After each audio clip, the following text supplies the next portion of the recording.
শুনবো আমাদের চিকিৎসার মাধ্যমে তার মেয়ে এখন সুস্থ স্বাভাবিক জীবনে যে ফিরে এসেছেন তার কাছে কতটুকু আনন্দ লাগছে, কতটুকু ভালো লাগছে, তার ফ্যামিলি আত্মীয় স্বজন সকলেই খুশি আছে কিনা আমাদের চিকিৎসার মাধ্যমে এই বিষয়টা তার সংক্ষিপ্ত সময়ের মধ্যে তার একটু মূল্যবান কথা শোনার চেষ্টা করব।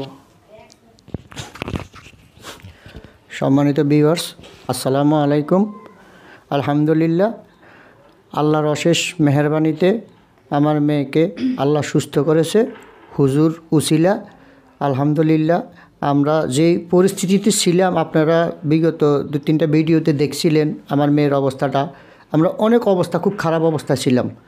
আল্লাহর রহমতে এখন এই হুজুরের উসিলা করে আমার মেয়ে এখন সম্পূর্ণ সুস্থ আছে এবং আমার মেয়ে এখন আল্লাহ দিলে আলহামদুলিল্লাহ স্কুলে যায় এবং উনি ক্লাস 7-এ পড়ে, আগে 6-এ ছিল, এখন 7-এ পড়তেছে, স্কুলেও যাইতেছে।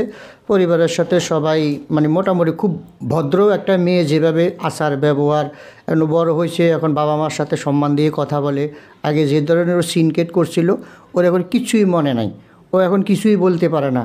ও বাড়িতে গেছিলো নোয়াখালী, আমি 1.5 মাস ট্রিটমেন্ট করেছি, ও এখন কিছুই বলতে পারে না। আমাকে বলে, আবু আমার কী হয়েছিল? আমি বলছি তুমি অসুস্থ ছিলা, এখন আলহামদুলিল্লাহ হুজুরের কাছে ট্রিটমেন্ট করেছি, তুমি এখন সুস্থ। আল্লাহর রহমতে আপনারা আমার মেয়ের জন্য দোয়া করেছেন বিদায় আল্লাহ সুস্থ করে দিয়েছে। আপনারা আমার মেয়ের জন্য দোয়া করবেন। আলহামদুলিল্লাহ, যেমন আমার মেয়ের উজ্জ্বল ভবিষ্যৎ কামনা করি। এই নিয়ে কি সমস্যা ছিল? আমার মেয়ের সমস্যা প্রথম ছিল, ওই যে 2-3টা ভিডিওতে দেখছিলেন, ওর অবস্থা খুবই খারাপ ছিল। ও যখন পানিতে নামতো এই শীতের ভিতরে 2 ঘন্টা উঠতে আসতো না, 2 ঘন্টা আসে না, পানির ভিতরে পানি থাওয়া ইয়া করে খেলে।